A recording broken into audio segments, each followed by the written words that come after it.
Welcome to our weekly program, The Inside Story of Chabad in America through the Mindel Archives. Today's program is devoted to all people from our community, to neighbors, friends, and people from all over the world who are suffering and in mourning. This unusual epidemic has sadly taken the lives of many people.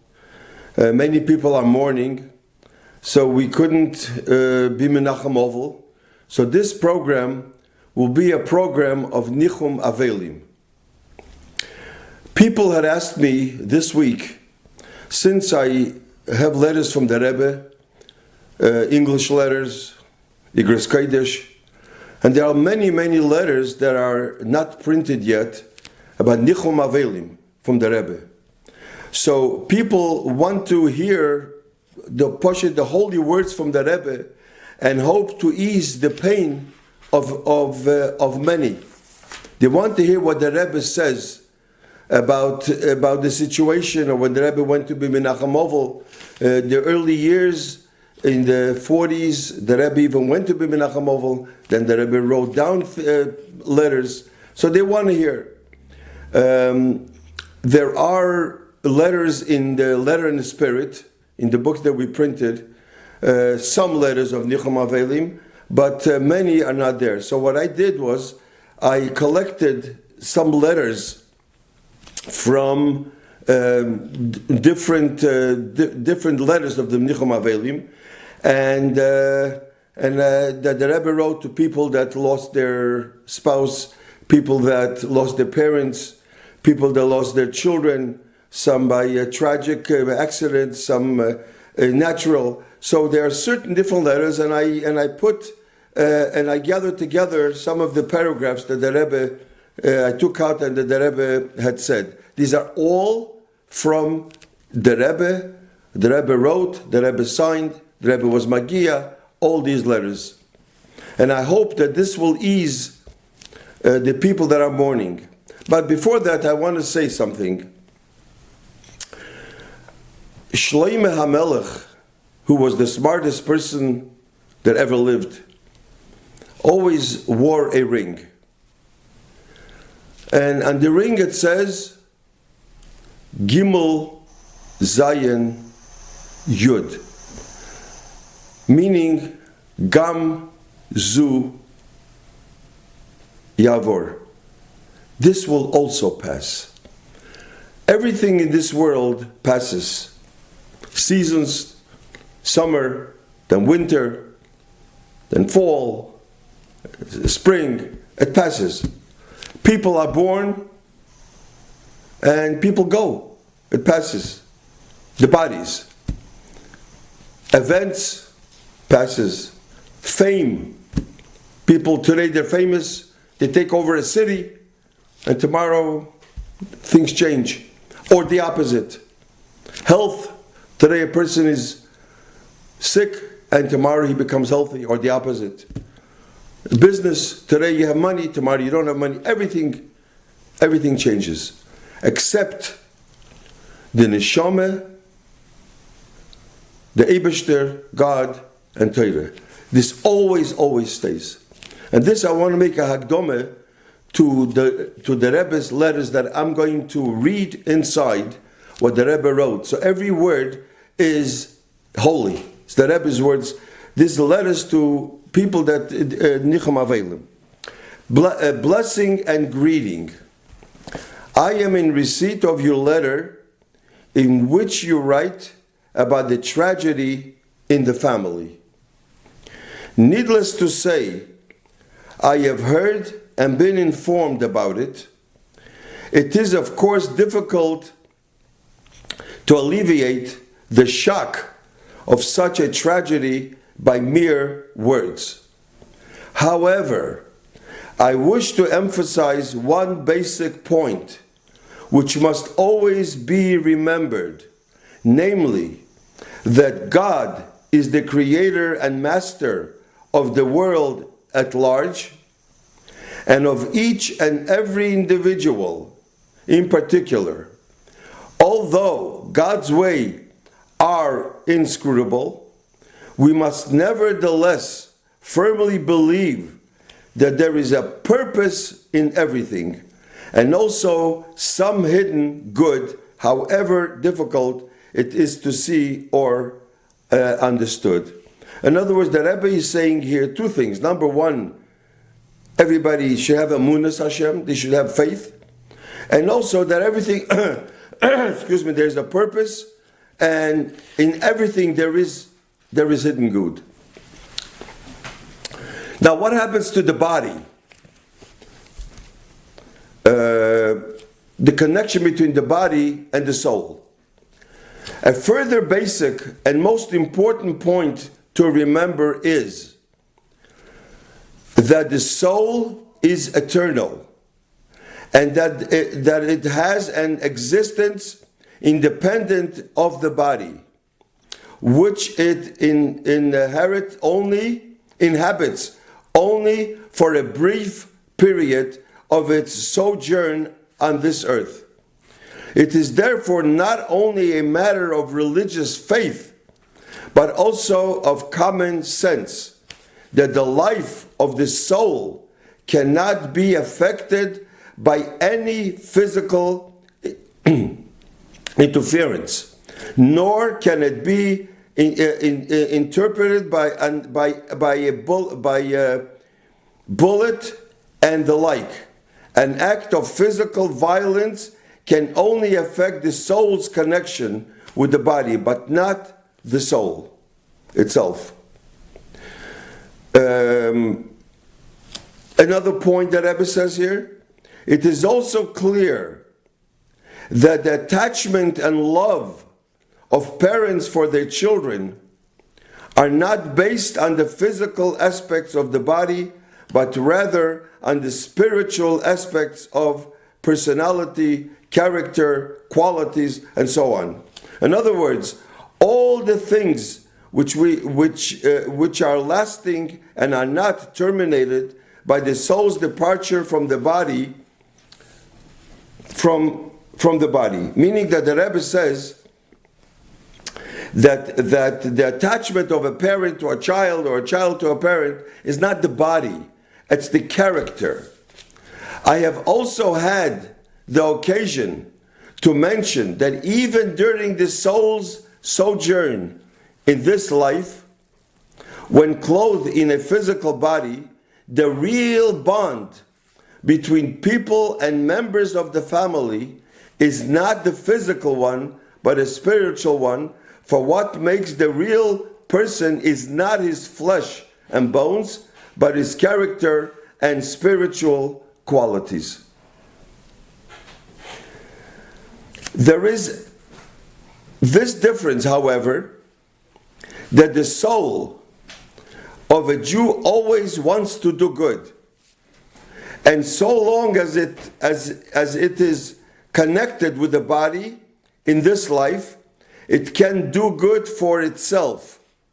But after departing from the world and rising to the higher world, the world of truth, where its desire to do all that is good and holy is even greater, not being any more encumbered by the physical body, it can no longer do good deeds in this world for itself, but must depend upon those near and dear ones left behind. In other words, the person, the neshama, cannot do good anymore, only in this world, in the other world. But the neshama wants to do good. The neshama wants things to happen, but it can't. So who can fulfill that are the people that are left in this world. What the mitzvahs, the Torah mitzvahs that they do, this makes the neshama happy. Especially parents. To do all the mitzvahs and tzedakah, the Rebbe says, which it would have done, in other words, in addition to all the good that the parents and relatives of the departed soul do in fulfillment of their own obligation.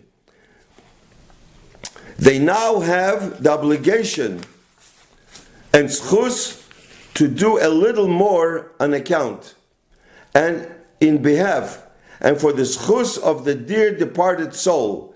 The soul which is now in the higher world derives great satisfaction from what is done for it in terms of Torah mitzvahs, and is very grateful for it, though it cannot directly convey this gratitude. And the soul has pleasure from when people do this chus, but the soul cannot do anything.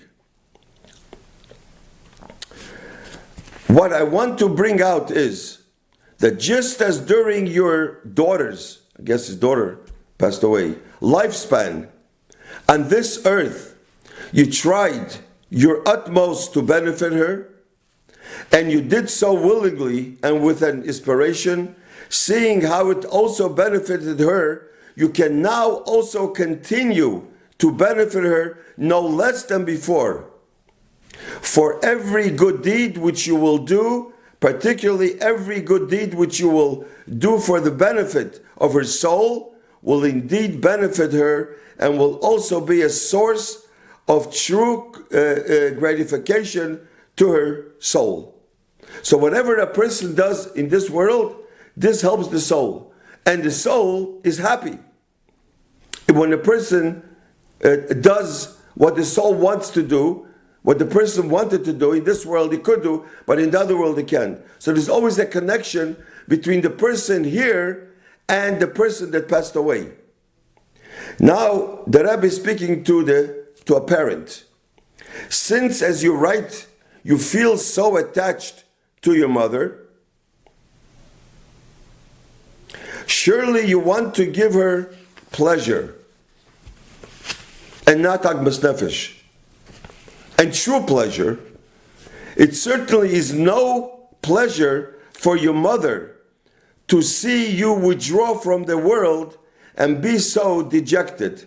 On the contrary, she wants to see you happy, energetic and active even more than ever before. So if a person is mahader, as we say in Avelis, then the neshama suffers. The neshama, that person that passed away, wants that you should be happy. It is unnecessary to emphasize that a feeling of depression can only interfere with any good activity, not to mention the fact that the soul of departed parents feels sad when the children are sad, and happy when the children are happy. I once heard from Rabbi Groner, Olav Sholom, that the Rebbe once said, I heard it from him, that if a person is mahader in Avelis in this world, their Eibishter, Lamailo, they're mahader in Avelis with that person, Lamailo. So the more you're Avelis, the more you do in Avelis, the more you think about Avelis, they're mahader. So the neshama is happy when you are happy down here. Now the Rebbe goes to something, a very, very interesting inyan about the Yetzer Hara. It is possible to enlarge upon the above, but knowing your family background and tradition, I trust that the above will suffice. I might add, however, that one must beware of the Yetzer Hara, of the evil inclination, who is very crafty and knows that certain people cannot be approached openly and without disguise, so he tries to trick them by disguising himself in a mantle of piety